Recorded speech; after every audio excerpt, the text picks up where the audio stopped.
சிந்துவோட அம்மா அப்பா வந்து என்ன பண்ணுறாங்க, இந்த மாதிரி பைரவிக்கு வந்து சொல்லிட்டு இருக்காங்க, அட்வைஸ் பண்ணிட்டு இருக்காங்க. இந்த மாதிரி வந்து சொல் பேச்சு கேட்டு நட பைரவி, உங்கள் மாமியார் பேச்சு கேளு, நீ வந்து இந்த மாதிரி வேலைக்கெல்லாம் போகக்கூடாதுன்னு சொல்கிறாங்க. பைரவி செமைய டென்ஷன் ஆகின்னு, நீங்கள் இப்படிலாம் பேசுகிறீங்க, அதெல்லாம் நான் பண்ண முடியாது, நான் வேலைக்கு போயே தீருவேன் அப்படின்றாங்க. அப்போல்லாம் நீ அடம்பிடிக்கக்கூடாது, அப்பா சொல்கிறது அம்மா சொல்கிறது நீ கேட்டுதான் ஆகணும் அப்படி சொல்லிட்டு போயிடுறாங்க. அதெல்லாம் கேட்ட பைரவி செமைய டென்ஷன் ஆகிடுறாங்க. உடனே வந்து இவங்ககிட்ட நல்லா போட்டு கொடுத்துட்டாங்க. அவங்க நம்மக்கிட்ட நல்லா சிரித்த மாதிரி பேசிட்டு இவங்ககிட்ட இந்த மாதிரி சொல்லிவிட்டாங்க, எங்கள் அப்பா அம்மாவே எனக்கு எதிராக திருப்புறாங்க அப்படின்னு சொல்லிட்டு அவங்க அத்தை மேலே ரொம்ப கோவமாயிடுறாங்க பைரவி. உடனே பைரவி சொன்ன கேளு பைரவி, அப்பா அம்மாவே சொல்கிறாங்க பாரு, கொஞ்சமாவது கேளுன்னு சொல்லிட்டு சிந்து அட்வைஸ் பண்ணிட்டு இருக்காங்க. இந்த சிந்து வேற எப்போ பார்த்தாலும் வந்து இவங்களுக்கு சப்போர்ட் பண்ணிட்டு இருக்கா. இவ ரொம்ப வெள்ளந்தியாக இருக்கா, இவளுக்கு ஒன்றுமே தெரிய மாட்டேங்குது. இவங்கெல்லாம் வந்து சிந்து பேர் நல்லா ஏமாற்றுவாங்க, அது கூட தெரியாமல் இருக்காளே, இவளை என்ன தான் பண்ணுறது அப்படின்னு சொல்லிட்டு பைரவி வந்து சிந்து நல்லபடி யோசிக்கிறாங்க. அடுத்து வந்து இங்கே என்ன சிந்து என்ன பண்ணுறாங்க, கோயிலுக்கு போகிறாங்க. அங்கே திடீர்னு வந்து இந்த மாதிரி வர வழியில் வந்து பேப்பர் வந்து வித்துட்ருக்காங்க. அந்த பேப்பரில் வந்து நம்ம சிவாவோட ஃபோட்டோ இருக்குது. அதை பார்த்து சிந்து ரொம்ப சந்தோஷம் அடைகிறாங்க. அதை வாங்கிட்டு வராங்க. பரவாயில்ல, அவரோட ஃபோட்டோ வந்துருச்சு, அப்பா அவர் ஏதோ சாதனை பண்ணியிருக்காரு, அதனால தான் அவர் ஃபோட்டோ வந்திருக்கு அப்படின்னு சொல்லிட்டு ரொம்ப சந்தோஷப்படுறாங்க. ஸ்னேகா வந்து ஃபோன் பண்ணுறாங்க சிவாக்கு. சிவா ஃபோன் எடுக்கிறாரு. எடுத்தோடனே என்ன ஸ்னேகா அப்படின்னோடனே, உனக்கு வந்து ஷாக்கிங் நியூஸ் ஒன்று வந்திருக்கு, இந்த மாதிரி இதுக்கப்புறம் மெடிக்கல் கவுன்சிலிங்லேருந்து ஒரு லெட்டர் வந்திருக்கு, நீ வந்து 6 மாதத்துக்கு வந்து உன்னை சஸ்பெண்ட் பண்ணியிருக்காங்க, 6 மாதத்துக்கு நீ வந்து டாக்டராக ப்ராக்டிஸ் பண்ண முடியாது அப்படின்னோடனே அதிர்ச்சி அடைகிற. நீ என்ன சொல்கிற அப்படின்னோடனே, ஆமாம், நீ ஒரு பொண்ணை இந்த மாதிரி வந்து தூக்கிட்டு போயிட்டு மேரேஜ் பண்ணியிருக்க அப்படின்னு சொல்லிட்டு உன் மேலே வந்து வழக்கு வந்து பதிவு பண்ணியிருக்காங்க, அதனால் நீ வந்து ரொம்ப தப்பான ஆள் அப்படின்ற மாதிரி ரிப்போர்ட் போயிருக்கு, அதனால தான் இந்த மாதிரி பண்ணியிருக்காங்க அப்படின்னோடனே அதிர்ச்சி அடைகிறாரு. எல்லாம் அந்த சிந்துவால் தான், அவள் தான் வந்து இந்த மாதிரி பண்ணியிருக்கா, நீ எவ்வளோ நல்ல ஒரு டாக்டர், உன் வாழ்க்கை இப்படி பண்ணிட்டாளே, அவளை நல்லாவே இருக்க மாட்டா, சீக்கிரமாகவே அவள் யாருன்னு சொல்லிட்டு இந்த உலகத்துக்கு நம்ம புரிய வச்சு எப்படியாவது வந்து இதை கேன்சல் பண்ண வைக்கணும், நான் கண்டிப்பாக பண்ண வைப்பேன், நீ கவலைப்படாத அப்படின்னு சொல்லிட்டு ஆறுதல் சொல்கிறாங்க ஸ்னேகா. சிவாவில் தாங்கிக்கவே முடியல, செம்ம டென்ஷனாக இருக்காரு, அப்படியே டென்ஷனாக உட்காந்துருக்காரு. இங்கே வந்து சித்து ரொம்ப சந்தோஷமாக அந்த பேப்பர் எடுத்துகிட்டு வீட்டுக்கு வராங்க. எல்லாருக்கிட்டையுமே காட்டி சந்தோஷப்படுறாங்க. யாருமே படிக்காதெல்லாம், அவங்களுக்கு எதுவுமே இங்கிலீஷில் வந்து தெரியல.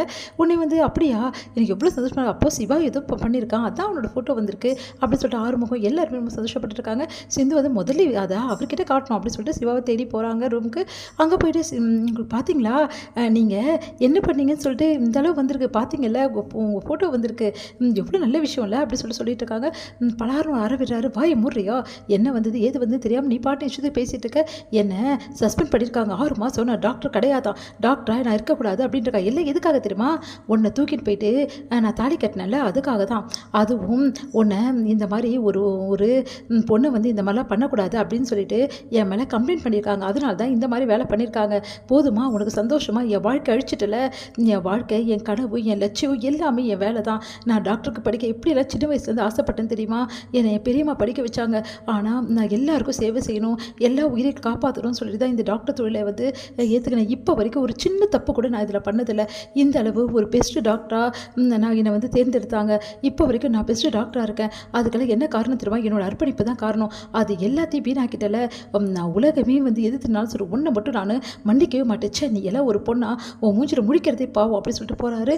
இதை பார்த்துட்டால தாங்கிக்கவே முடியல சிந்துவால், என்னால் தான் இந்த டாக்டருக்கு இந்த நிலைமை, என்னால் தான் இப்படி ஆயிடுச்சு அப்படின்னு சொல்லிட்டு பயங்கரமாக அழறாங்க. வந்து நேராக போயிட்டு போகிறாங்க.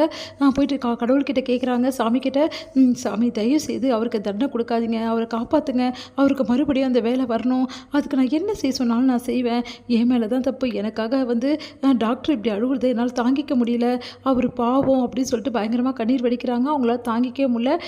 இங்கே வந்து ஸ்னேகா வந்து பார்க்க வராங்க சிந்துவை பார்த்துட்டு அப்படியே டென்ஷனாக அப்படியே நிற்கிறாங்க. ஸ்னேகா பார்த்துட்டு ஒன்றும் புரியாமல் சித்து யோசிக்கிறாங்க, என்ன நினச்சிட்டு இருக்க, நீ வந்து சாமிக்கிட்ட வந்து வேணா நீ செஞ்சதெல்லாம் கரெக்டுன்னு நினச்சிட்டு இருக்கியா, நீ பண்ண துரோகத்துக்கு கண்டிப்பாக நீ அனுபவிப்படி, பாவம் சிவா எவ்வளோ வந்து இந்த டாக்டர் கடை வச்சுருந்தா தெரியுமா, அவன் இப்படிலாம் வரணும்னு நினச்சா தெரியுமா, அவன் வாழ்க்கையை இந்த மாதிரி ஆக்கிட்டல, எங்கள் வாழ்க்கையை இந்த மாதிரி ஆக்கின உடனே நான் சும்மா அப்படி விட மாட்டேன், கூடி சீக்கிரம் நான் யாருன்னு உனக்கு காமிக்கிறேன் அப்படின்னு சொல்லிட்டு போகிறாங்க ஸ்னேகா. இதெல்லாம் கேட்டு சிந்து என்ன பண்ணுன்னு தெரியாமல் தவிக்கிறாங்க. வீட்டுக்கு வந்து சிவா கிட்ட பேசணும்னு முயற்சி பண்ணுறாங்க, ஆனால் சிவா இல்லை, எங்கே போனார் அப்படின்னு சொல்லிட்டு ஒன்றும் புரியாமல் எல்லாருமே தவிச்சு போகிறாங்க. சிவாவை காணோன்னு ஒரு பக்கம் எல்லாருமே தேட ஆரம்பிக்கிறாங்க.